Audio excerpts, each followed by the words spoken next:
Hi, my name is Sachin Takmare and you are welcome to 13th video of this series. In the previous video, we learned what transfer learning is in CNN, how it works, and we also understood the difference between seeing and understanding. After using CNN architecture on different types of data for some time, scientists realized that CNN works very well on grid based data, which means images kind of data. But it does not perform well on sequential data. In fact, both ANN and CNN struggles to give accurate results on sequential data. Researchers continue their work on this problem. After several years of research, around 1999, they developed the next neural network architecture after CNN. It is called RNN, Recurrent Neural Network. RNN was specifically designed to work effectively on sequential data.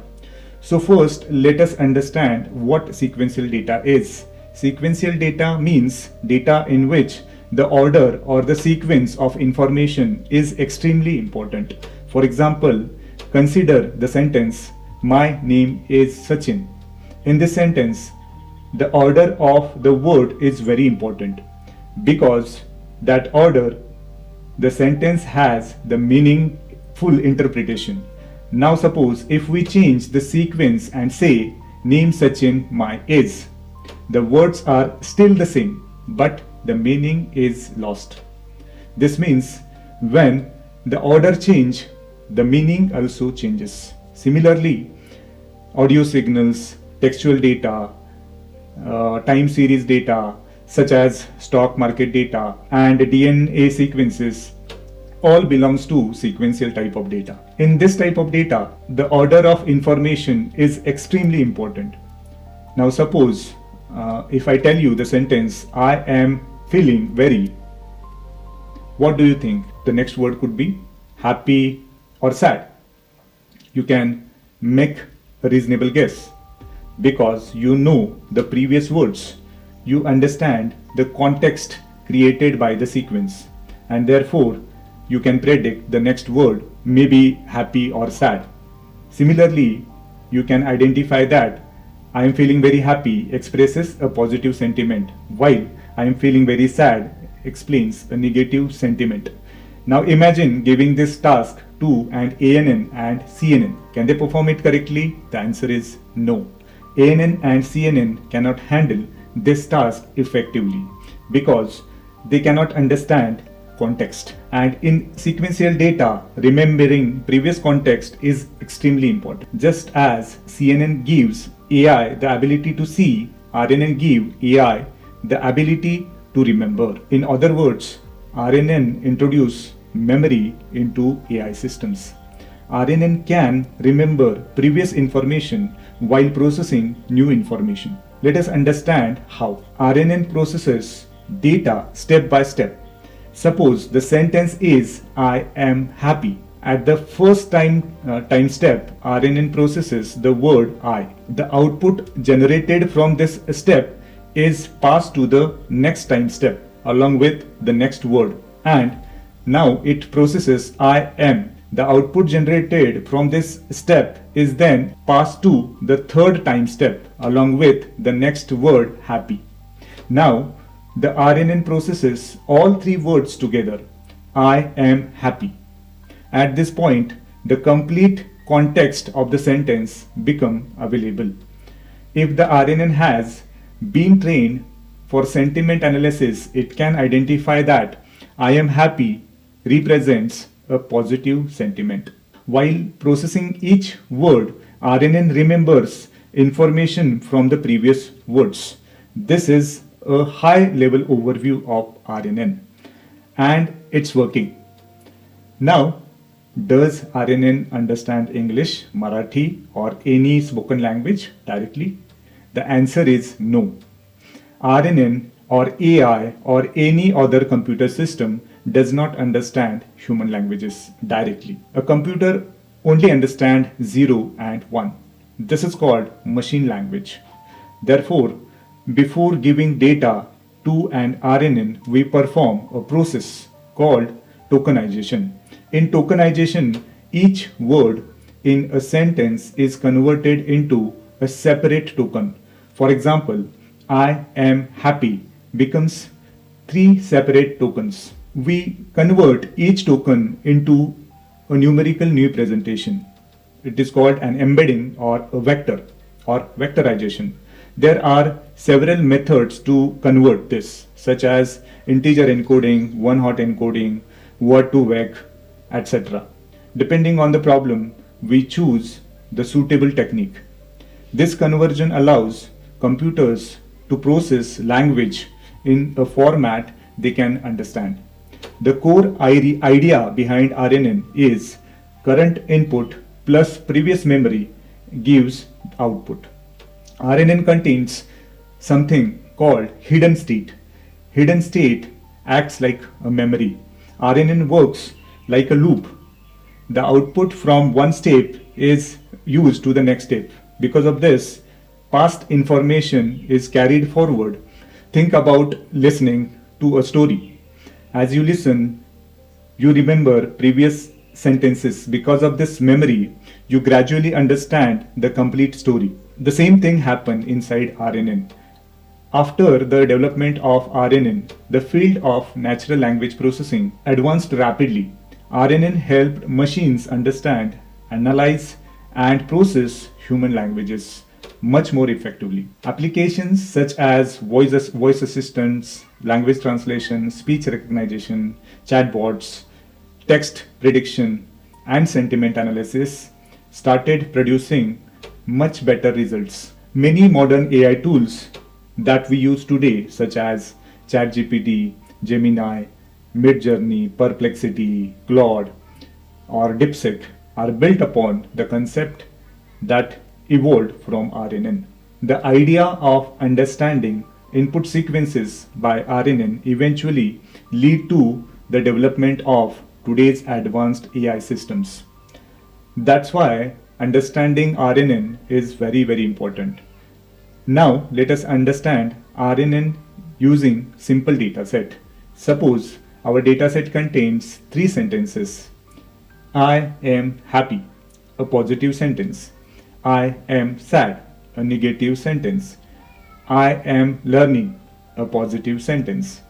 In these sentences, there are 5 unique words. This collection of unique words is called the vocabulary. Now, we convert each token into a vector using one-hot encoding. To understand one-hot encoding, let us assign a number to each unique word. Number 1 for I, number 2 for am, number 3 for happy, number 4 for sad, and number 5 for learning. Repeated words are not counted in the vocabulary. Since our vocabulary contains 5 unique words, each word will contain 5 elements. Each vector will contain 5 elements. Only the position corresponding to the word will contain a value of 1 and all other positions will contain 0. For example, happy is the third word in the vocabulary. Therefore, its vector becomes 0, 0, 1, 0, 0. Similarly, learning becomes 0, 0, 0, 0, 1. The vectors for the remaining vectors can also be represented in similar way. These vectors are then provided as an input to the RNN. The number of neurons in the input layer is equal to the size of the vector or the size of the vocabulary. Each element of the vector is given as input to its corresponding neuron. The tokens enters the networks one at a time. Each step is called a time step. The first token is processed at time step 1. The second token at time step 2, third token at time step 3, and so on. For example, when the sentence I am happy is given to the RNN, the vector of the word I is processed at time step 1. Its output is passed along with the word am to the time step 2. Then the resulting output is passed along with the word happy to time step 3. Using many such examples and their labels, RNN gradually learns I am happy represents a positive sentiment. By training like many sentences, RNN can learn identify whether the sentiment is positive or negative. One special feature of RNN is its flexibility. Depending on the type of input and output, RNN can be used in different configurations.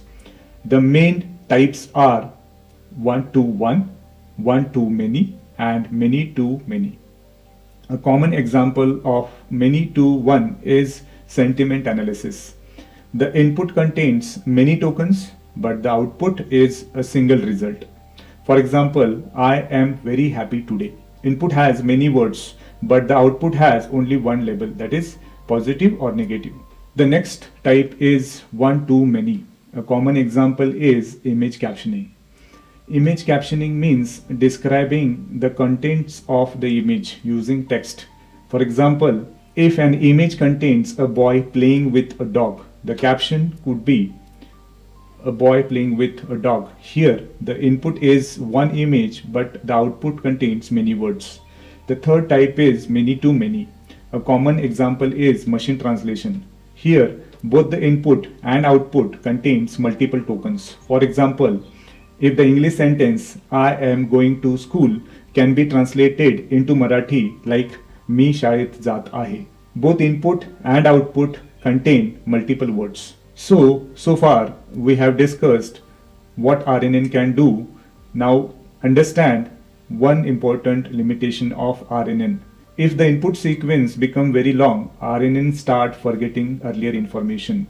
Its memory is short-term memory. You can think of RNN as similar to the character from the movie Gajini, who struggles to remember information for long time. This limitation is called difficulty in handling the long input sequences. When the input sequence becomes very long, RNN gradually forgets information from the beginning. The problem is known as the vanishing gradient problem. At every step, RNN carries previous memory forward, but as the sequence becomes longer, that memory becomes weaker and weaker. Important information slowly gets diluted. Let's understand with another example. Consider the sentence, Abdul was born in a small village.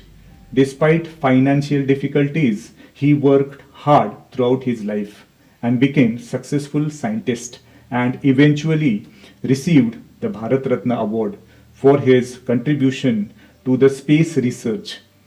In this sentence, the word Abdul appears at the beginning and is very important because by the end of the sentence, we are talking about the person who received Bharat Ratna Award. However, many words appears in between. By the time RNN reaches the end of the sentence, it may forget the word Abdul. This can affect the final prediction. Researchers demonstrated that RNN often start forgetting information after approximately 25 to 30 tokens. This created an important question: what happens when the input sequence becomes very long? How can we solve this problem? Researchers proposed a powerful solution, and we will discuss that solution in the next video. Friends, if you would like to continue this storytelling series, Neurons to ChatGPT, then stay connected with me. Follow the channel and subscribe. And share this series with your friends who are interested in learning AI. I will see you soon in the next video of this series. Thank you for watching this video. Bye.